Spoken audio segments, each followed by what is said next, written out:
Nous sommes arrivés au 12e chapitre de l'évangile de Jean, où nous entrons dans la dernière Pâque, avant la souffrance de Jésus, avant le chemin de croix, et où il sera question de la femme qui lave les pieds de Jésus avec le parfum et les essuie avec ses cheveux.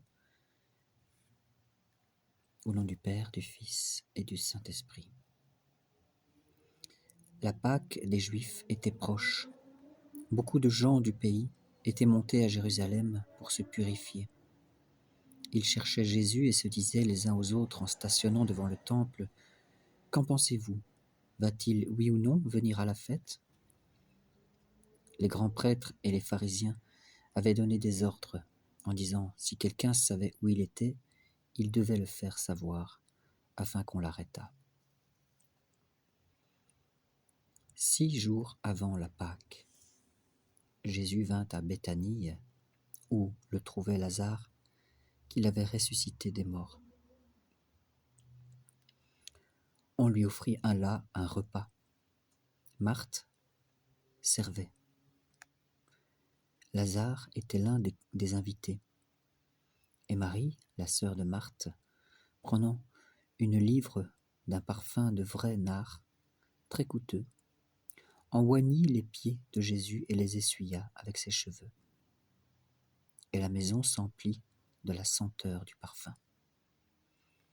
Judas, l'un des disciples, Judas l'Iscariote, celui qui allait livrer Jésus, dit alors : « Pourquoi n'a-t-on pas vendu ce parfum 300 deniers pour le donner aux pauvres ?» Mais il ne disait pas cela par souci des pauvres, mais parce que c'était un voleur, et que, tenant la bourse, il dérobait ce qui s'y mettait.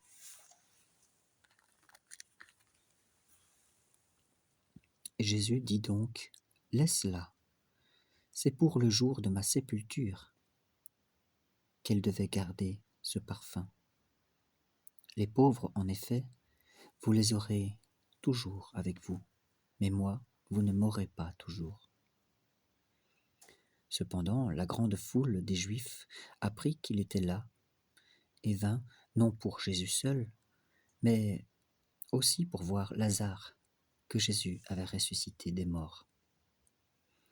Les grands prêtres résolurent alors de tuer aussi Lazare, parce que beaucoup de Juifs les quittaient à cause de lui et croyaient désormais en Jésus. Le lendemain, la foule des gens venus pour la fête apprit que Jésus se rendait à Jérusalem. Ils prirent des rameaux de palmiers et sortirent à sa rencontre en criant : « Hosanna, béni soit celui qui vient au nom du Seigneur, le roi d'Israël !» Et Jésus, trouvant un ânon, monta dessus, selon ce mot de l'Écriture : « Sois sans crainte, fille de Sion, voici venir ton roi, monté sur le petit d'une ânesse. » Ses disciples ne comprirent pas cela tout d'abord, mais quand Jésus eut été glorifié, après sa résurrection, ils se souvinrent que cela avait été écrit de lui et que c'était bien ce qu'on lui avait fait. Tous ceux qui étaient avec lui, quand ils avaient appelé Lazare hors du tombeau et l'avaient ressuscité des morts, en rendaient témoignage. Et c'est aussi pourquoi la foule vint à sa rencontre, parce qu'ils avaient appris qu'il avait accompli ce signe. Alors les pharisiens se dirent entre eux : « Vous voyez bien que vous n'arriverez à rien. Voilà, le monde est parti après lui à sa suite. » Jésus annonce sa glorification par sa mort. Il y avait là quelques Grecs, de ceux qui montaient pour adorer durant la fête. Ils abordèrent Philippe, qui était de Bethsaïde, en Galilée, et lui firent cette requête : « Nous voudrions voir Jésus. » Alors Philippe va le dire à André, André et Philippe vont le dire à Jésus, et Jésus leur répond : « La voici venue l'heure où le Fils de l'homme doit être glorifié. En vérité, je vous le dis, si le grain de blé ne tombe en terre et ne meurt, il reste seul. S'il meurt, alors il porte beaucoup de fruits. Celui qui aime sa vie la perdra, et celui qui haït sa vie en ce monde la conservera en vie éternelle. Si quelqu'un veut me servir, alors qu'il me suive, et où je suis, là aussi sera mon serviteur. Si quelqu'un me sert, mon Père l'honorera. Maintenant, mon âme est troublée, et que dirai-je? Père, sauve-moi de cette heure? Mais c'est pour cela que je suis arrivé à cette heure. Père, glorifie ton nom. Une voix vint alors du ciel.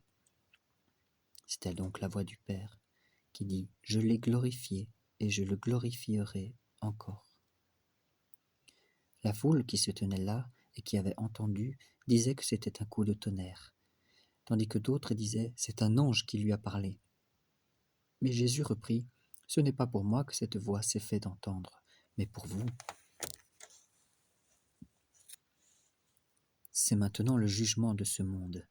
Maintenant le prince de ce monde va être jeté en bas, et moi élevé de terre, j'attirerai tous les hommes à moi. » Jésus signifiait par là de quelle mort il allait mourir. Et la foule lui répliqua « La loi nous a appris que le Christ demeurera toujours. Comment peux-tu dire « Il faut que le Fils de l'homme soit élevé » ? Mais qui donc est ce Fils de l'homme ? Et Jésus leur dit alors « La lumière n'est plus avec vous que pour peu de temps. Marchez tant que vous avez la lumière, de peur que les ténèbres ne vous atteignent. Celui qui marche dans les ténèbres ne sait pas où il va. Mais tant que vous avez la lumière, croyez en la lumière, et vous deviendrez fils de la lumière. » Jésus leur dit cela, puis il s'en alla et se déroba à leurs yeux. Conclusion. L'incrédulité des Juifs. Bien qu'il eût opéré tant de signes en leur présence, ils ne croyaient pas en lui. Pour que s'accomplisse cette parole dite par le prophète Ésaïe, « Seigneur, qui a cru à notre parole? Et le bras du Seigneur, à qui s'est-il révélé ?» Aussi bien ne pouvaient-ils croire, car Ésaïe a dit encore « Il a rendu leurs yeux aveugles, il a endurci leur cœur pour que leurs yeux ne voient pas, que leur cœur ne comprenne pas, qu'ils ne se convertissent pas et que je ne les guérisse pas. » Isaïe dit cela quand il eut la vision de sa gloire, et c'est de lui qu'il parla. Nous voyons cette vision au chapitre 6 d'Ésaïe. Toutefois, même parmi les notables, un bon nombre crurent en lui, mais à cause des pharisiens, ils ne se déclaraient pas, de peur d'être exclus de la synagogue, préférant la gloire qui vient des hommes à la gloire qui vient de Dieu.